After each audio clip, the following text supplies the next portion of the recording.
2019년 12월에 중국 우한 지역에서 발생한 코로나 바이러스 감염증 19로 인해서 우리가 사는 세상이 많이 바뀌고 있습니다.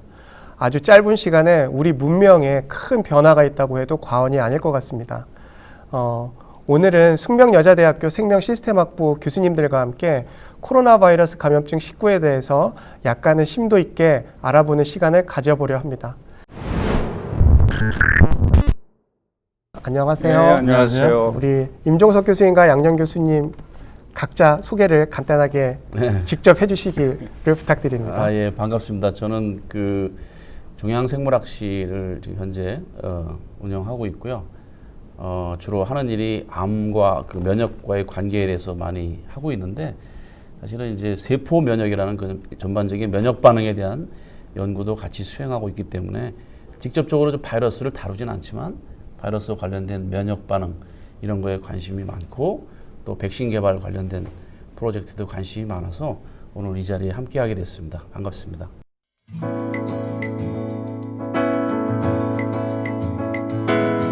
예, 저는 전공이 비만 당뇨에서 이제 여러분들이 많이 아는 어떻게 하면 살 빠지고 당뇨에 안 걸리고 즐겁게 살 수 있을까, 여기에 대한 연구를 하고 있고요. 그러다 보니까는 우리가 먹은 것들이 어떻게 빨리 소화가 되고 더 잉여로 먹게 된 게 우리 몸에 저장되면서 어떻게 우리 건강에 악영향을 미치는지, 그런 거에 대한 연구를 하고 있습니다.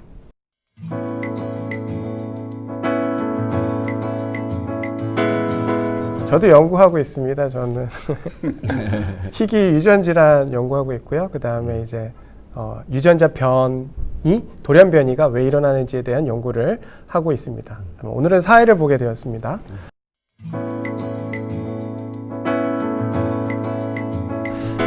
먼저 우리 질문을 드리기 전에 용어 정리하는 것이 좋겠습니다. 2019년 12월에 중국 우한 지역에서 최초로 발생된 질병은 호흡기 질환의 일종이었습니다. 그리고 그 질환의 원인이 되는 것이 코로나 바이러스였습니다. 코로나 바이러스는 1937년도에 처음으로 보고가 된 바이러스입니다.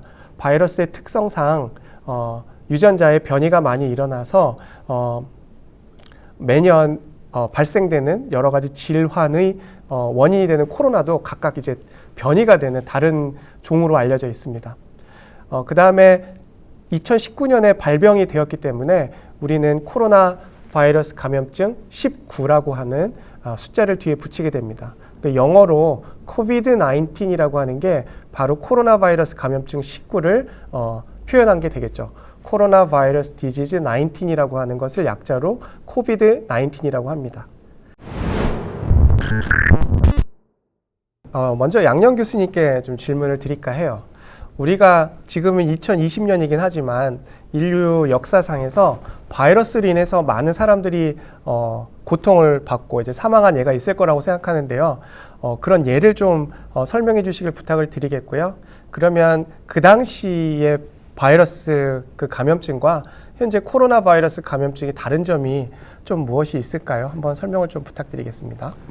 예, 이미 여러분들이 잘 아시겠지만 1918년에 이제 스페인 독감이 이제 많이 유행을 했습니다. 사실 제가 그때 태어나지 않아서 경험을 안 해봐서 잘 모르겠지만, 문헌 조사에 의해서 제가 배운 것을 이제 말씀드리면은, 일단 바이러스가 치명적인, 그때 스페인 독감에 의해 가지고 아마 인류의 3%가 사망했을 정도로 아주 치명적이었습니다. 그리고 그 바이러스는 조류에서 돼지를 통해서 사람한테 감염되는 그런 케이스입니다. 그래서 지금 요새 바이러스들이 치명적이고 무서운 이유는 이종 간 감염입니다. 그래서 새에 있던 그런 바이러스들이 바로 인간에게 들어오기 때문에 인간은 거기에 대해서 무방비 상태가 되고 치명적으로 당하게 되는 거죠. 그래서 스페인 독감이 그랬고, 요번에 이제 코로나도 똑같이 박쥐에서 다시 인간한테 들어오는 그런 바이러스이기 때문에 아주 치명적이게 되는 거죠.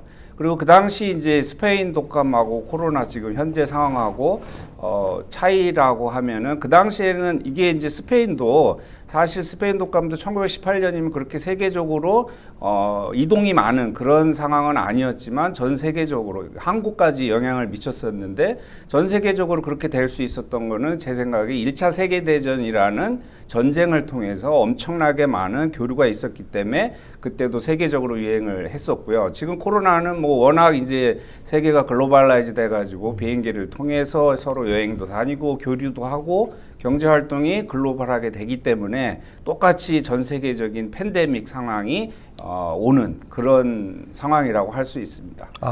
예, 그래서 사실 2020년 3월에 이제 세계 보건기구에서도 이번 코로나 바이러스 감염증을 이제 전 세계적인 팬데믹으로 선언한 바가 있습니다. 그럼 일단은 우리가 바이러스에 대해서 좀 더 자세하게 좀 설명을 들었으면 하는데요. 그러니까 바이러스는 생물이 아니라고 하는데 그런 이유가 있을까요? 바이러스는 이제 생물이 아니라고 하는 이유가 이제 생물이라는 것은 스스로 이제 증식을 할 수 있어야 되는데 바이러스는 스스로 증식을 못 합니다. 즉 숙주, 뭔가 자기가 자랄 수 있는 그런 생물체가 필요한 상황이죠. 그렇기 때문에 바이러스를 이제 생물이라고 얘기를 안 하지만 제가 보기엔 그것도 뭐 용어의 차이고 결국 바이러스도 숙주를 만나면 증식할 수 있기 때문에 생물의 이제 성격도 어느 정도는 갖고 있다고 볼 수 있습니다. 그러면은 생물과 무생물의 정말 이제 중간 정도의 어떤 성질을 갖고 있는 거라고 보시면 되겠습니다. 그럼 이제 좀 더 우리 깊이 있는 내용을 다루기 위해서 그러면 이제 도대체 그럼 바이러스가 어떻게 생긴 건지 바이러스의 구조와 그 다음에 생활사에 대해서 우리 임종석 교수님께서 좀 설명을 해주셨으면 좋겠습니다. 예, 일반적으로 바이러스가 워낙 종류가 다양하기 때문에 뭐 한마디로 얘기하기는 참 어렵지만 기본적인 구조는 가지고 있습니다. 지금 양 교수님이 얘기하신 것처럼 그 숙주를 이용하는 그런 구조를 잘 가지고 있는데 우선적으로 본인이 이제 유전적 물질로서 DNA를 가지고 있느냐 RNA를 가지느냐에 따라서 DNA 바이러스다, 뭐 RNA 바이러스다 이런 얘기를 하고 또 DNA, RNA를 둘러싸고 있는 구조가 있습니다. 그런 단백질 구조를 캡시드 구조라고 하는데 아주 안전하게 그 유전 물질을 보호하는 구조죠. 그걸 또 둘러싸고 있는 껍질 구조, 엔빌롭 구조라고 하는 껍질 구조를 가지고 있어가지고 완성된 형태의 바이러스는 그 세포를 침입할 수 있는 그런 탁월한 능력을 갖도록 진화해서 발전해 있는 그런 것을 구조를 보여주고 있습니다. 그래서 이런 구조가 이제 세포에 침투를 해서 세포가 가지고 있는 여러 가지 이제 DNA, RNA를 만드는 방식, 또 단백질을 만드는 방식, 이런 구조를 이용해 가지고 스스로 증식하기 위한 그런 것들을 잘 수행하도록 구조적으로 잘 적응이 되어 있는 거죠.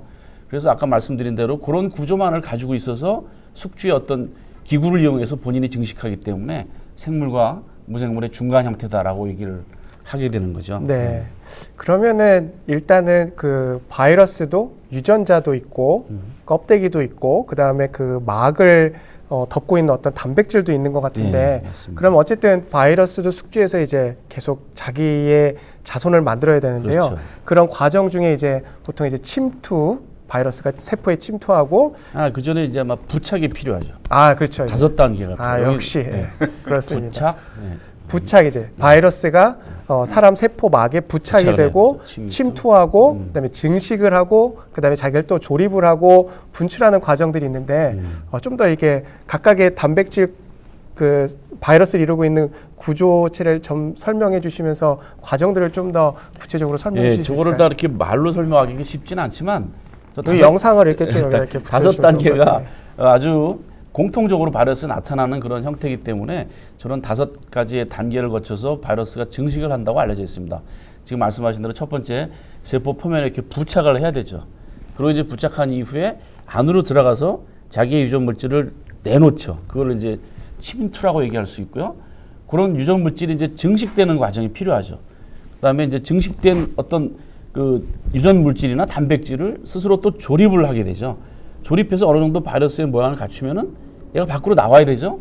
나오는 과정은 이제 세포가 가지고 있는 그 세포 막 구조를 이용해서 밖으로 빠져나올 때 그 막 구조를 이용하기 때문에 이제 그 세포의 막 구조를 이용하는 아주 특별한 그런 장치를 이용하기도 합니다. 이런 것들은 이제 분출의 과정이죠.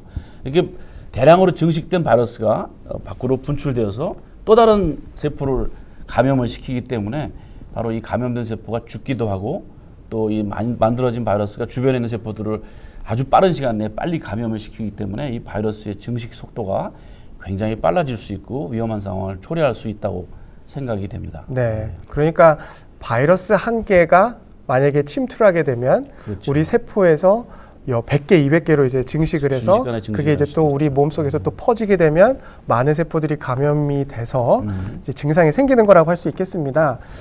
그러면은 이제는 실제적으로 좀 왜 호흡기 질환이 생기는지에 대해서 좀 설명을 들었으면 좋겠는데요. 코로나 바이러스에 감염이 되면 도대체 왜 호흡기 질환이 발생하고 사람이 죽게 되는 이유가 무엇인지 우리 양녕 교수님께서 좀 설명해 주셨으면 좋겠습니다.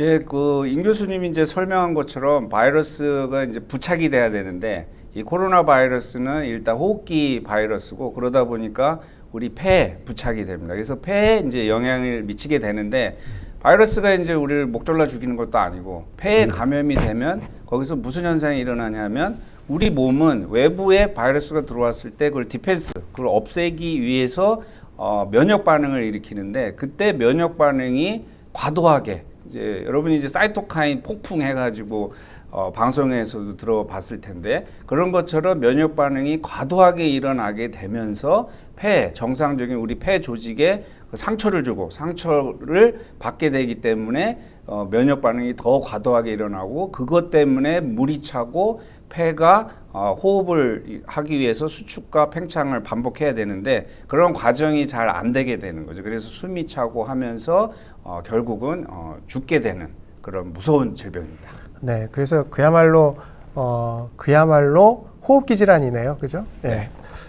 초창기에 그러니까 초창기라고 해봐야 이제 한 5개월 전밖에 안 됐는데 이제 우리나라에도 이제 2020년 1월 20일에 첫 번째 환자가 보고되었을 때 그 당시 이제 많은 사람들이 했던 얘기가 뭐 많이 걱정할 필요 없다. 왜냐하면 바이러스가 1차, 2차, 3차, 뭐 N차까지 감염이 되면 바이러스의 힘이 약해진다고 했었는데 근데 이번 코로나 바이러스는 이상하게 엄청 많은 이제 N차까지 진행이 되었지만 여전히 좀 위협적인 존재가 되고 있습니다.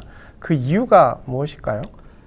사실 그게 이제 쉽지 않은 문제인데요. 저희가 답을 알면 벌써 해결책이 나왔고 온 세상이 편안해졌을 텐데 네. 그렇지 못한 이유가 이제 어떻게 될지 예측하기 상당히 힘듭니다. 그렇다 하더라도 과학적인 측면에서 보면 이 바이러스라는 거에 대한 대응은 이제 두 가지로 볼 수 있습니다. 바이러스 자체의 감염력, 이 바이러스가 얼마나 감염을 잘 시키는지 그거하고 또 하나는 우리 인체에서 감염됐을 때 얼마나 바이러스를 죽일 수 있는지, 즉 면역력, 감염력과 면역력의 이제 싸움인데 이 코로나 바이러스의 경우는 감염력이 무지 셉니다. 그렇기 때문에 한 사람이 감염이 되면 이 주위 사람들을 다 감염시킬 수 있는 그런 능력이 있는 거죠.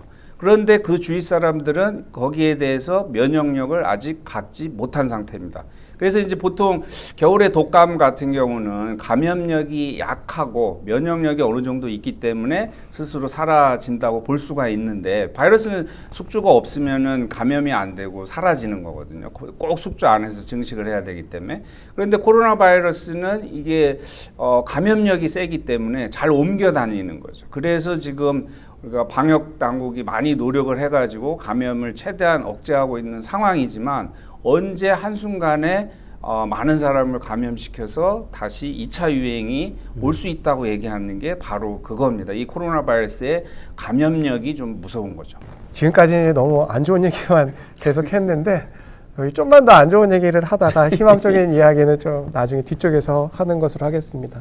이제 그런 이제 좀 코로나 바이러스의 특징이 있는데 근데 그 사망자들을 보면은 좀 이제 기저질환이 있는 분이나 아니면은 노인들이 우리 젊은 학생들보다는 훨씬 위험하다고 이제 알려져 있습니다. 젊은 사람들에게 비교적 덜 위험한 그런 과학적 근거가 있을까요, 우리? 예, 아무래도 양 교수님 얘기하신 것처럼 바이러스가 침입했을 때 그 바이러스에 대해서 저항을 하는 면역 반응이라는 것은 건강한 사람과 조금 건강하지 못한 계층과 사람들 간에는 차이가 많이 있을 겁니다. 일차적으로 그렇게 생각을 할 수도 있고요.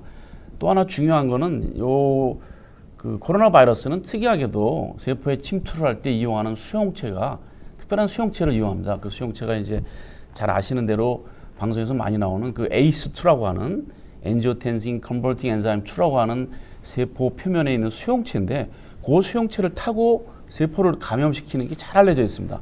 바로 그 수용체가 주로 이 혈관에 많이 있습니다. 물론 다른 세포에도 있지만 혈관 주변에 많이 발현되고 있고, 그래서 이제 심장 질환이 있거나 또는 당뇨가 있어서 신장이 약하거나 당뇨, 심장 질환 또는 신장 질환 이런 기저 질환이 있는 사람들은 기본적으로 염증이 좀 있습니다. 폐렴도 마찬가지고요.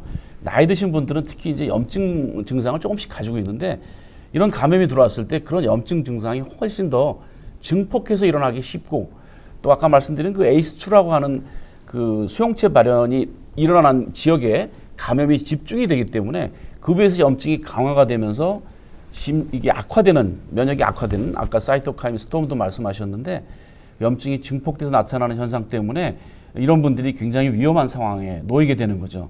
아무래도 이 나이가 들면서 우리가 알게 모르게 폐나 또는 심장이나 신장에 일부 염증 질환들을 가지고 있는 그런 노인 계층에서 훨씬 더 취약한 그런 현상을 보이는, 증상을 보이는 것으로 이해가 될 수 있다고 생각할 수 있습니다. 그래서 그런 증상을 가진 분들은 이 코로나 바이러스 코비드-19에 감염이 됐을 때 훨씬 더 위험한 상황에 빠질 수 있다고 생각이 됩니다. 예, 정말 참 예. 우리가 어려운 바이러스에 예, 이제 만나고 있는 것 같습니다.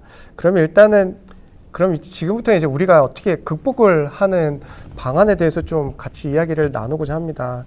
양경 교수님께 좀 여쭤보고 싶은 게 있는데요. 코로나 바이러스의 그 창궐이라고 하죠. 그 바이러스가 감염을 일으키는 그 창궐하게 된 그 사건을 이제 종식하기 위한 과학자들이 이제 많이 노력하고 있는데요. 어떤 접근 방법이 있는지 좀 말씀 좀 부탁드리겠습니다.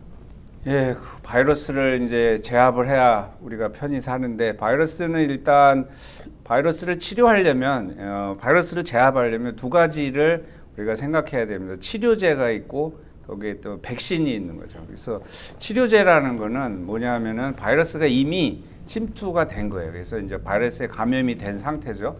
그 상태에서는 이제 아까도 말씀드린 것처럼 그 과도한 면역 반응에 의해서 인체가 이제 데미지를 받게 되는데, 그러한 과도한 면역 반응을 못 일으키게 치료제를 쓰는 겁니다. 그 치료제라는 것은 바이러스의 그 증식을 막는 RNA 폴리머레이즈라는 뭐 그런 거를 억제하는 방법도 있고, 그리고 또 이 코로나 바이러스는 사이토카인 스톰을 일으킨다고 했는데, 그건 뭐냐 하면은 그걸 일으키는 그 기전이 있습니다. 그 방법이, 그게 이제 이온 채널이라는 건데, 그런 거를 이제 블락하는 방법, 억제하는 방법, 그렇게 이제 감염됐을 때 치료제를 개발해서 이미 감염된 환자를 치료하는 법이 있고, 또 하나는 이제 원천적으로 아예 감염 자체를 막는 백신의 방법이 있습니다. 이놈이 우리 몸에 들어오는 그게 문제인데, 이 백신이라는 것은 우리 몸에다가 이 바이러스가 들어왔다고 생각하게 해서 항체를 만들어줍니다.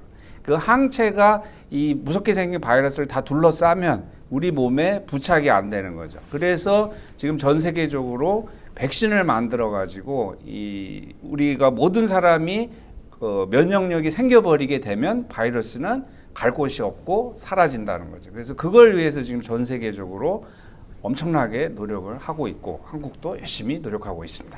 아, 네.